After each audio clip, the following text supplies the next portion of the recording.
Hi, everyone, and welcome to another episode of Govs on the Go Alumni Edition, a podcast featuring alumni from the College of Arts and Letters here at Austin Peay State University. My name is Dr. Buzz Hoon. I'm the Dean of the college. I'm also the host of the podcast. Today, I'm talking with Susan Lawrence, who graduated from Austin Peay with an English degree back in 2014. Welcome to the podcast, Susan. Thank you very much for having me. I'm excited to be here. Well, you came highly recommended because I know that I think recently you spoke to some of our students, and the faculty just were raving about you and said you need to have Susan on the podcast. And so so you came highly recommended. So let's give everybody a life update. Tell them what's going on in your life right now. Sure. So I have been a federal contractor for 8 years. I really enjoy the work that I'm doing. I relocated across the country, which I'll talk about a little bit more later. And then when COVID happened, was able to come back home to my home base of Clarksville and work here. I really enjoy the work that I am doing now. I'm a Department of Defense federal contractor, and I love it. That's great. And I think you mentioned coming back to Clarksville because you mentioned to me that you had grown up in Clarksville. And I always like to ask people, what was it like for you? You know, what kind of memories do you have? And how do you think that impacted your own personal situation and where you are in life? So I feel very rooted in Clarksville, obviously. I like to joke that I was born at Publix in the Publix parking lot because that was the site of Clarksville Memorial Hospital. I am also proud and a little concerned about the fact that I can tell people I predate the Sonic. I predate the Walmart on Madison Street. I remember when the Kmart was there.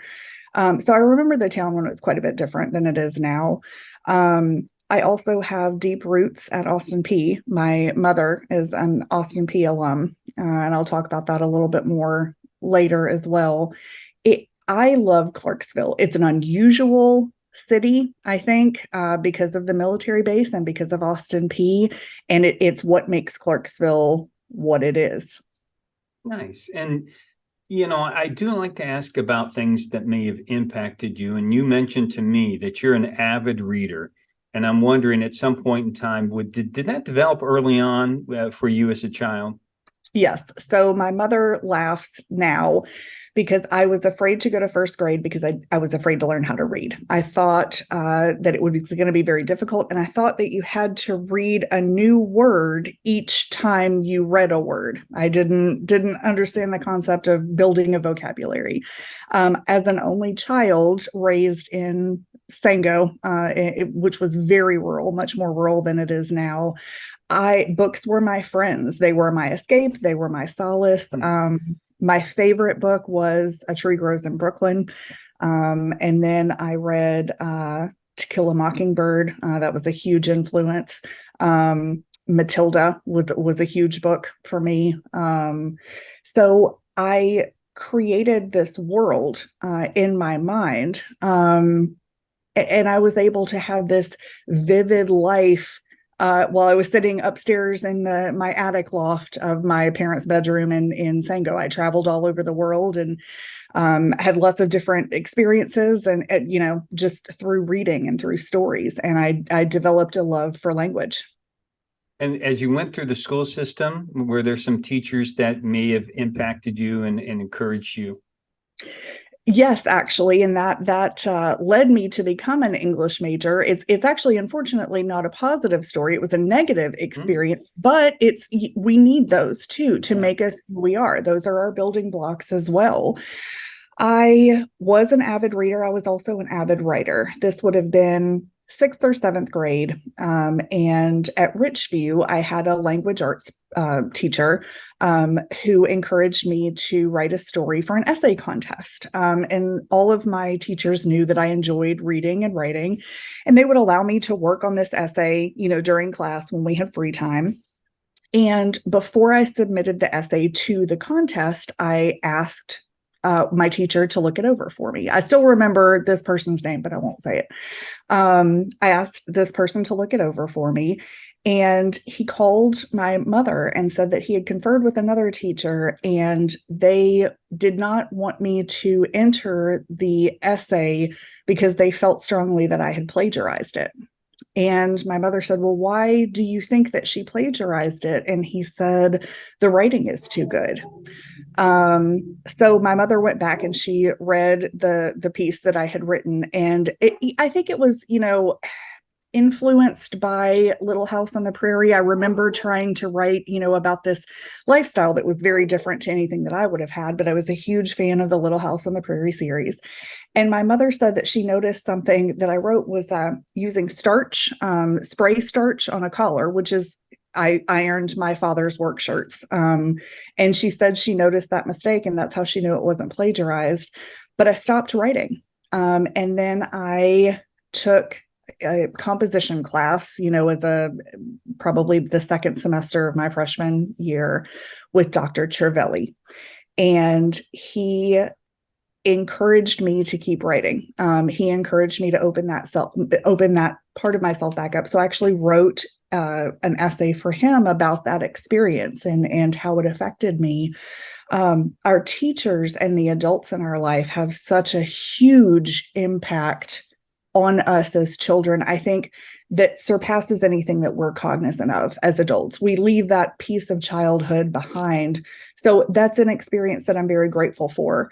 I was initially a nursing major when I started out. And because of Dr. Cervelli and his influence and Barry Kitterman and his influence, and then other professors along the way, I redeveloped my love for writing. And that has led me to the career and satisfaction that I have right now.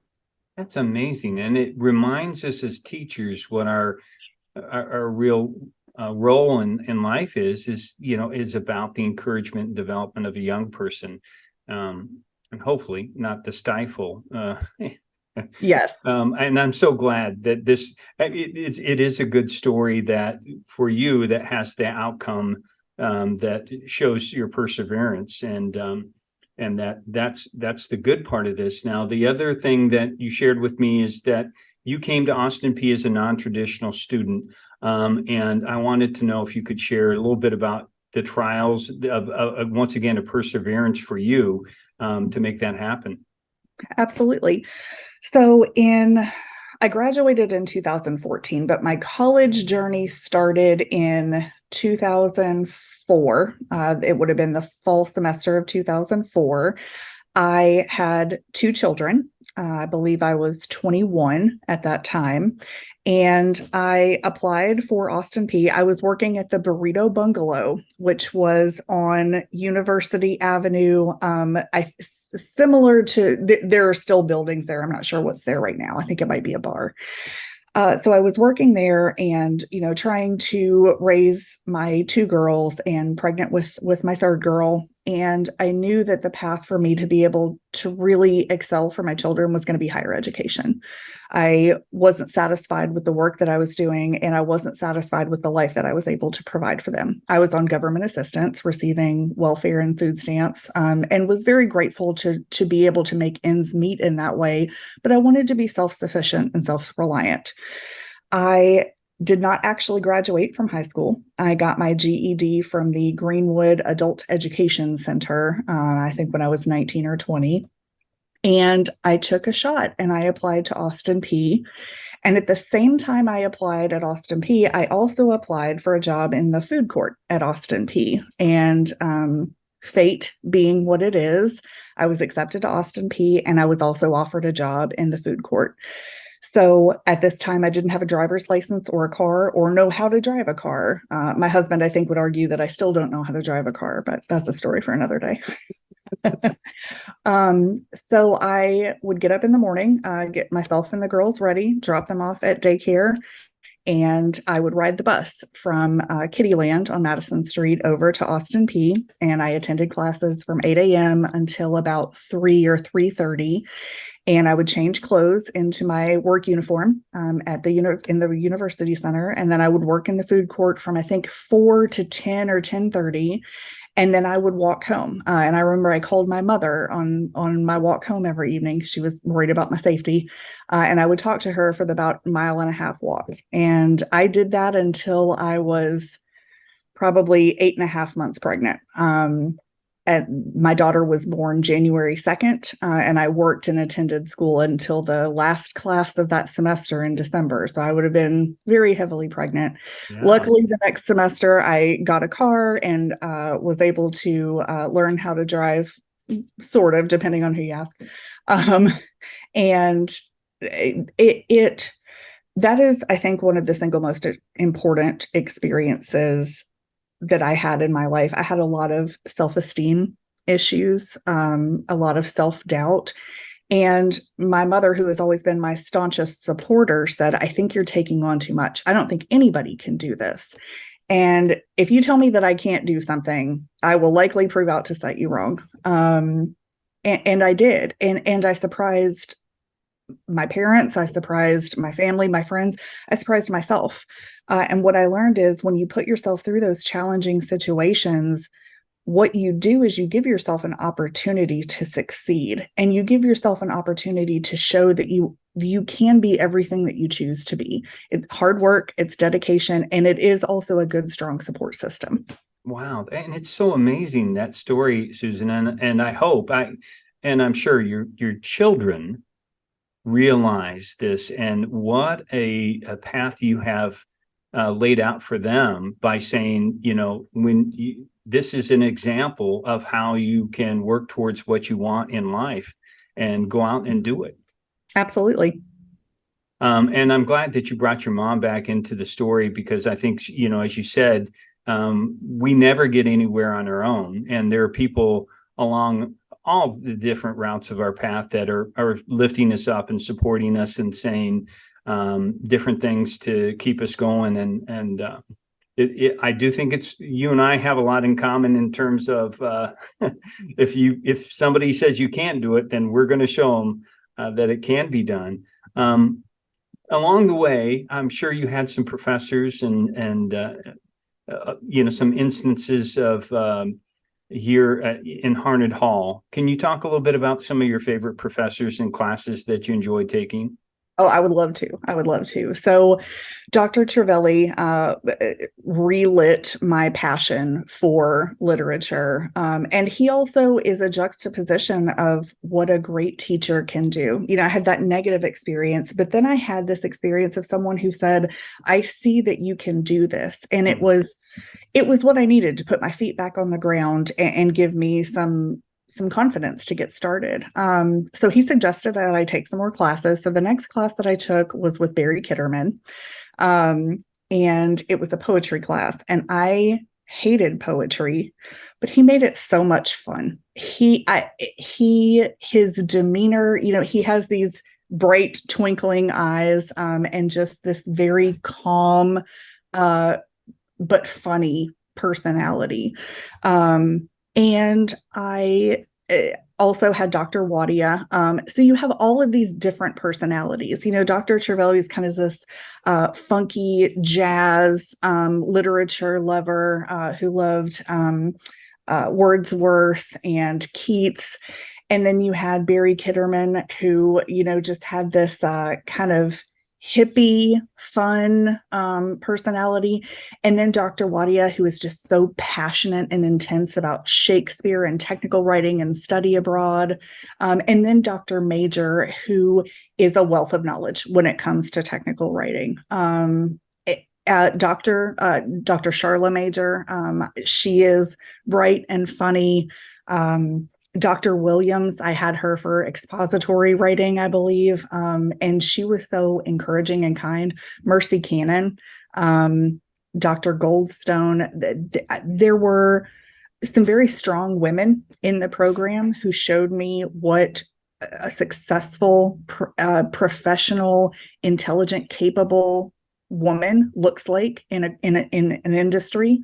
And then there were, Dr. Wadia, Dr. Major were there, Dr. Cervelli to guide us along our way as well. So I feel like I could not possibly have had a better, more well-rounded introduction and education in literature, surrounded by not just wonderful professors, but wonderful people. And one thing that I would encourage any students listening is those relationships that you build with your professors will last you a lifetime. I still go, but I've been graduated for almost 10 years. I still go back and talk to classes. I still speak with my professors. I have relationships with them. I get coffee with them. They're important people in my life, and they always will be. They're always there if I need a recommendation for a job. So those relationships are the building blocks of a successful education and a successful career as well. I loved Dr. Wadia's Shakespeare classes.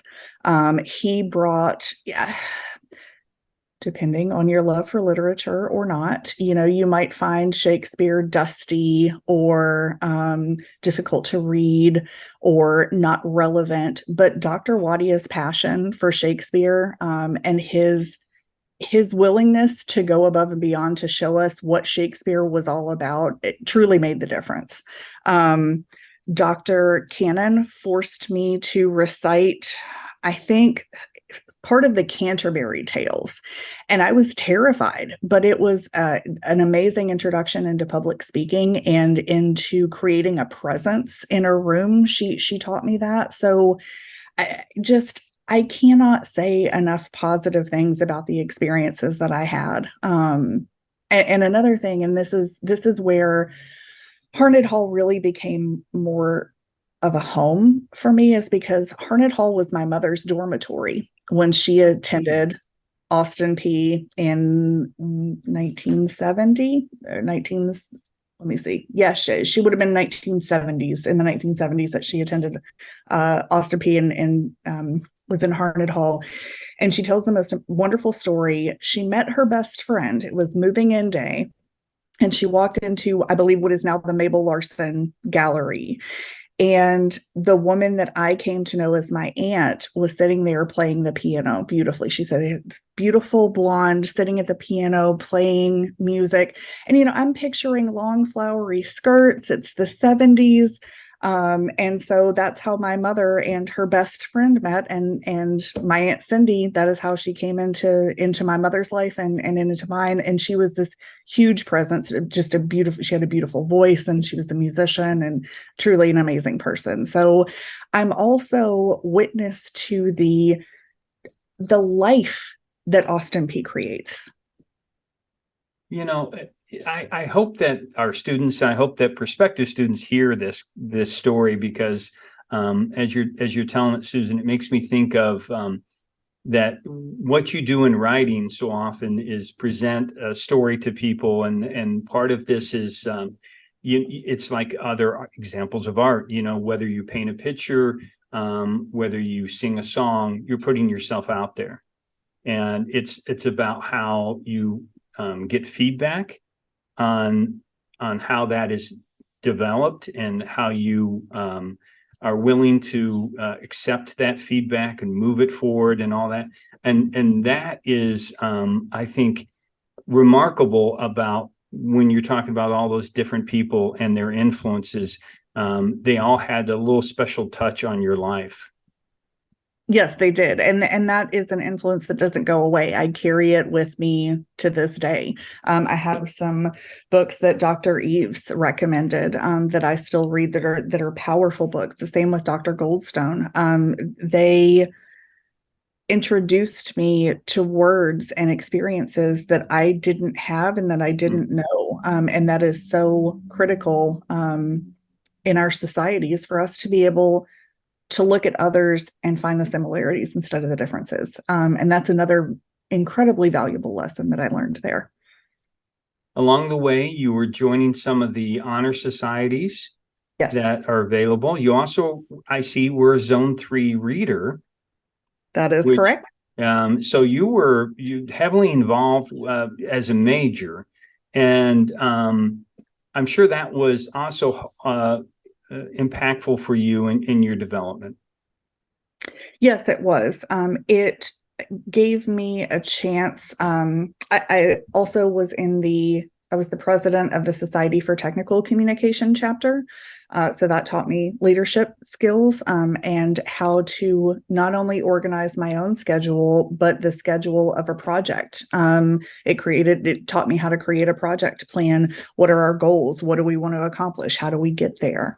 And Dr. Major was our advisor and was just absolutely amazing. I have wonderful memories of baking cupcakes with Keisha Johnson and Aubrey Collins, who now runs Hoodoo Bam and worked at Austin P for a time. Erica Arcadia, who also co-owns Hoodoo Bam on Franklin Street. I remember baking cupcakes with them to sell for bake sales for the STC. I remember my induction into the English Honor Society and the Classics Honor Society, and especially as a non-traditional student and someone who had gone through the adversity that I came through. It was a totally different experience. I had no idea that I was capable of those things, that I would achieve those things. And it's not because I'm smarter or a harder worker or better than anyone around me. It's because, and I wanted to talk about this a little bit earlier.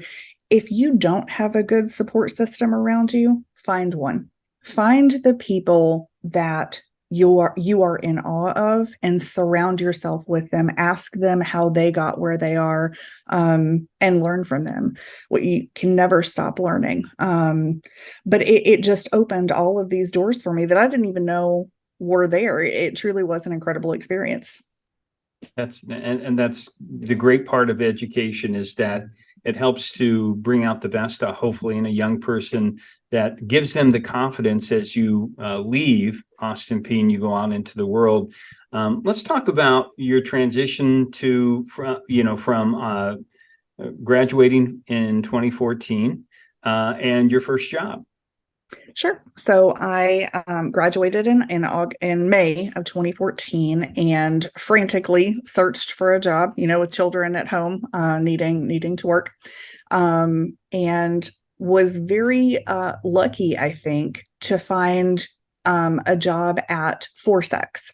It was at that time, very small software company that was started by 101st Airborne Division pilot, because he saw a need for certain types of aviation mission management software that were not currently on the market. I think a lot of times we forget to tell our young people, you work hard, you can do everything right, but some of it is also being in the right place at the right time, which means you've really got to put yourself out there. But I feel very grateful and lucky to have been in the right place at the right time, with this small business that was starting up, or they had been open for several years, but to have this opportunity starting with them, because that's what built my career. So I started as a documentation specialist, and absolutely loved it. I discovered that I have a knack for talking to people, and engaging with people, which is important no matter what you're doing. You have to be able to build relationships with people. And I was documenting this very complicated, complex software. And I remember spending the first, probably 6 weeks or 2 months going, well, they're going to fire me. They're going to fire me any day now. They're going to figure out that I'm not smart. I don't know anything. But I didn't give up. I continued to push forward, and it was like a light switch flipped on. All of these complex, complicated terms and ideas and concepts started to come to light. And I realized that sometimes it truly is just about hanging in there and breathing and doing your best until you figure it out. I hope our students especially understand that there will be a period of growth, a personal growth, professional growth, that everyone feels a little bit overwhelmed at some point, and that's okay. That's just part of that growth period, and also that things don't always happen with A to B to C, that sometimes we have a journey that takes different routes than we anticipated. Did you think that this is going to be where you're going to continue on, and this was the job that you're going to have, and then what happened next?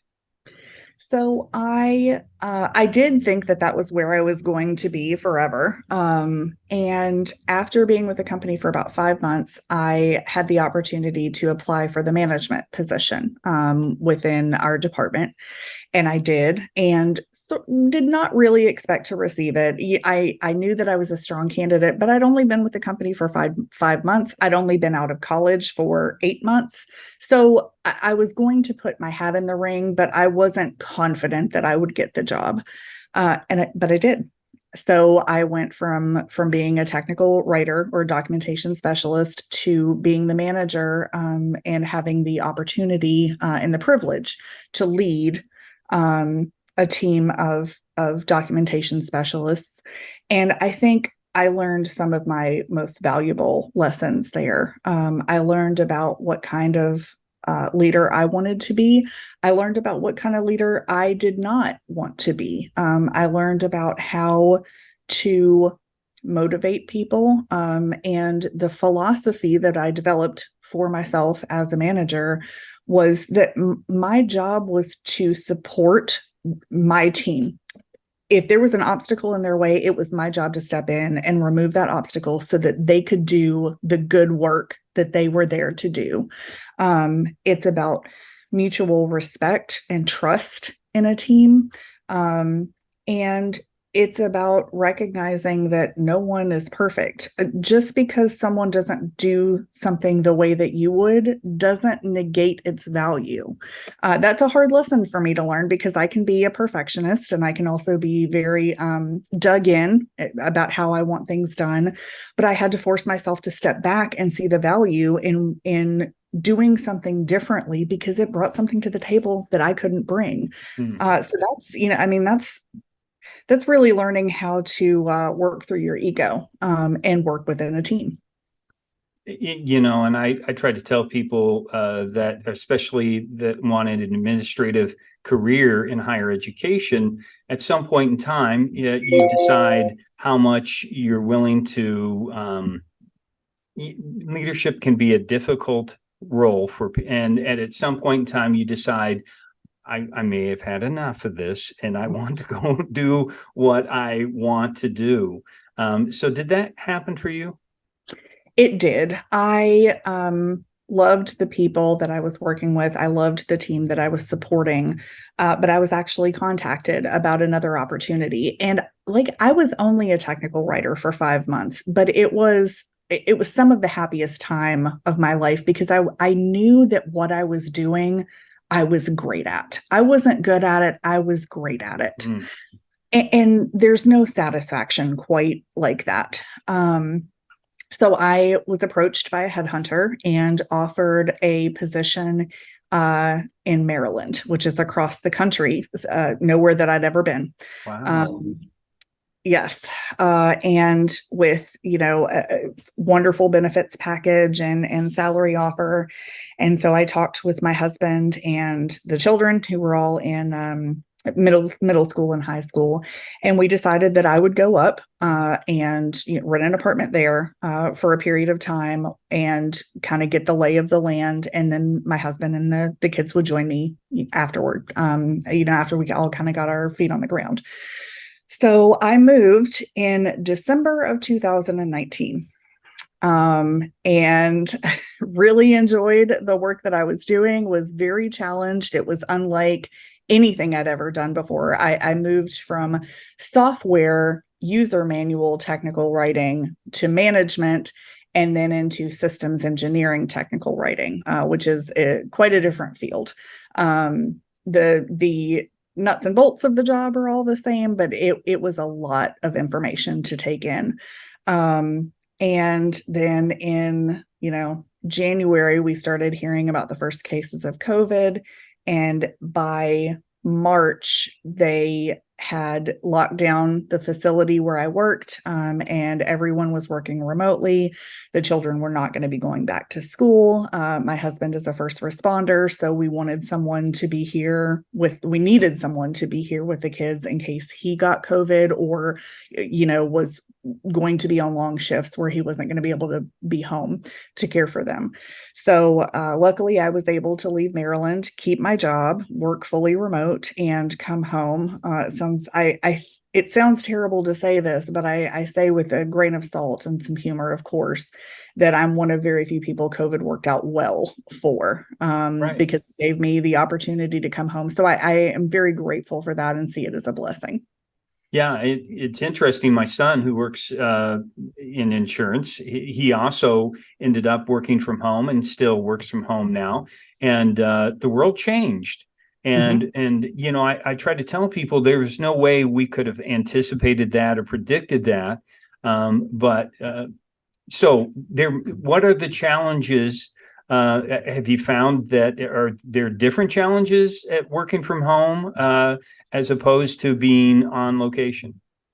Yes. So people ask me what would you prefer, and I would really prefer something hybrid where you're in the office maybe one day a week or maybe a few times a month, and then the rest of the time you're working from home. And I do think it depends on a lot of factors. It depends on your personality.